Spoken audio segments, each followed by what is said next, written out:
அனைவருக்கும் வணக்கம். நம்ம டெய்லியும் குரூப் 2 மெயின்ஸ் பாயிண்ட் ஆஃப் வியூல டிஸ்கிரிப்டிவ் டைப் பாயிண்ட் ஆஃப் வியூல 2 கரண்ட் அஃபேர்ஸ் கொஸ்டின் பார்க்குறோம். இன்றைக்கி என்ன கொஸ்டின் இருக்குது அப்படிங்கிறத பார்ப்போம். ஸோ ஃபஸ்ட்டு பார்த்தீங்க அப்படின்னா, இந்தியாவிலேயே முதன்மை மாநிலமாக மிளிரும் தமிழ்நாடு அப்படின்னு கொடுத்துருக்காங்க. Tamil Nadu science as the premier state in India அப்படின்னு சொல்லி எதன் அடிப்படையில் நம்ம தமிழ்நாடு வந்து ஒரு மிளிரும் மாநிலம் அப்படின்னு சொல்கிறோம்னா, சமீபத்தில் கொண்டு வந்த இந்த சமூக பொருளாதார முன்னேற்றத்திற்கான சமூக நீதியை எடுத்துகிட்டு வர மாதிரியான திட்டங்களை நம்ம ஒரு உதாரணமாக காட்டி இந்த ஒரு விஷயத்த இந்த ஒரு கொஸ்டினை நம்ம அட்ரஸ் பண்ணலாம். ஓகேங்களா? ஸோ அந்த வகையில் பார்த்தோம்னா, முதல்ல பெண்களுக்கான திட்டங்கள், விடியல் பேருந்து திட்டம் அப்படிங்கிறத 2021ஆம் ஆண்டே கொண்டு வந்திருந்தாங்க. அடுத்ததாக பார்த்தோம்னா புதுமை பெண் திட்டம் 2022ஆம் ஆண்டு, 2023 பார்த்தோம்னா கலைஞர் உரிமை தொகை அப்படிங்கிற திட்டம். வரிசையாக ஒவ்வொரு வருடங்களும் ஒவ்வொரு திட்டங்களை தமிழக அரசாங்கம் கொண்டு வந்துட்டே இருந்தாங்க. அந்த வகையில் விடியல் பேருந்து திட்டம் பார்த்தோம்னா, பெண்கள், மாற்றுத்திறனாளிகள் மற்றும் திருநங்கைகள், இந்த 3ஆம் பாலினத்தவர்கள் இவங்களுமே இதில் வந்து இலவசமாக பயணிக்கலாம். நம்ம மாநில திட்டக்குழு எடுத்த அறிக்கையின்படி பார்க்குறப்ப ஒரு மாதத்துக்கு 888 ரூபாய் அந்த பெண்கள்னால சேவ் பண்ண முடியுது. இல்லைங்களா? சேமிப்பு பண்ண முடியுது. மகளிர் உரிமை தொகையை பொறுத்த வரைக்கும் பார்த்தோம்னா, மாதந்தோறும் 1000 ரூபாய் கொடுக்குறாங்க இல்லையா? ஸோ இந்த 1000 ரூபாய் அப்படிங்கிறது குடும்ப செலவுகளுக்கு ரொம்ப உறுதுணையாக இருக்குது அப்படிங்கிறத சொல்லியிருக்காங்க. அடுத்ததாக புதுமை பெண் திட்டம். புதுமை பெண் திட்டம் தெரியும் நமக்கு, உயர்கல்வியில் படிக்கக்கூடிய மாணவிகளுக்கு 1000 ரூபாய் வழங்கக்கூடிய திட்டம் தான். இந்த திட்டத்தை பொறுத்த வரைக்கும் பார்த்தோம்னா, நமக்கு சேலம் மாவட்டம் அதிக பயனாளிகளை கொண்ட மாவட்டமாக இருக்குது. சரிங்களா?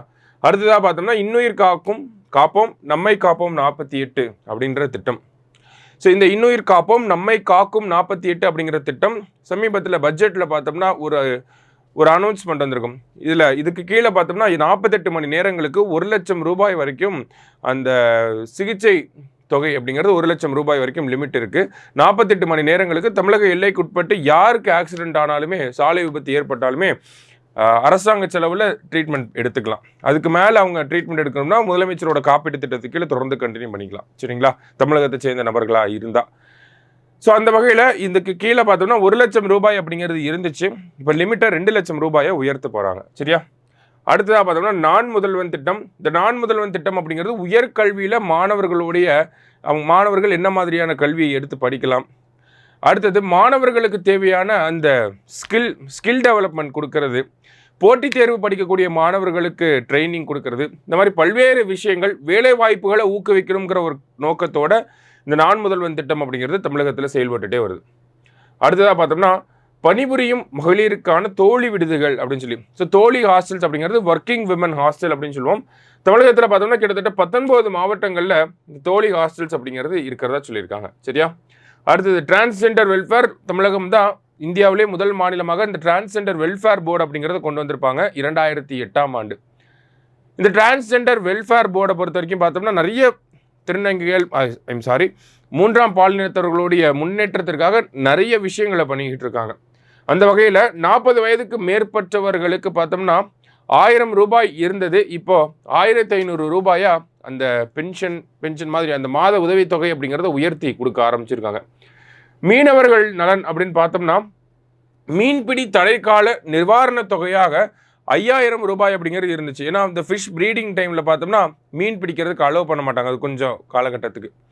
ஸோ அந்த டைமில் லாஸ் ஆஃப் இன்கம்மை சாட்டிஸ்ஃபை பண்ணுற மாதிரி, காம்பன்சேட் பண்ணுற மாதிரி அரசாங்கம் ஒரு 5000 ரூபாய் கொடுப்பாங்க. அது இப்போ 8000 ரூபாயாக உயர்த்தப்பட்டிருக்கு. அதை சொல்கிறாங்க. அதே மாதிரி பார்த்தோம்னா மீனவர் துறை அப்படிங்கிறது மீனவர்கள் மீன்வளம் மற்றும் மீனவர்கள் நலத்துறை அப்படின்னு சொல்லி மாற்றப்பட்டுச்சு. அதே மாதிரி தான் விவசாயிகளை பொறுத்த வரைக்கும் பார்த்தோம்னா விவசாயம் மற்றும் விவசாயிகள் நலத்துறை அப்படிங்கிறத 2021ஆம் ஆண்டு புதிய அரசாங்கம் பதவியேற்ற உடனே இந்த மாதிரி துறைகளுக்கு பெயர் மாற்றம் அப்படிங்கிறதும் செய்யப்பட்டுச்சு. சரிங்களா?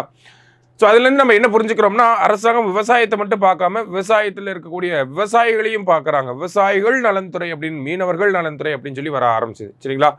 அதே மாதிரி பார்த்தோம்னா வேளாண்மைக்குன்னு தனி நிதிநிலை அறிக்கை, தமிழ்நாடு தனி அக்ரிகல்ச்சர் பட்ஜெட் அப்படிங்கிறத நம்ம ப்ரெசென்ட் பண்ணுறோம். அந்த திட்டங்களை கொடுத்துருக்காங்க.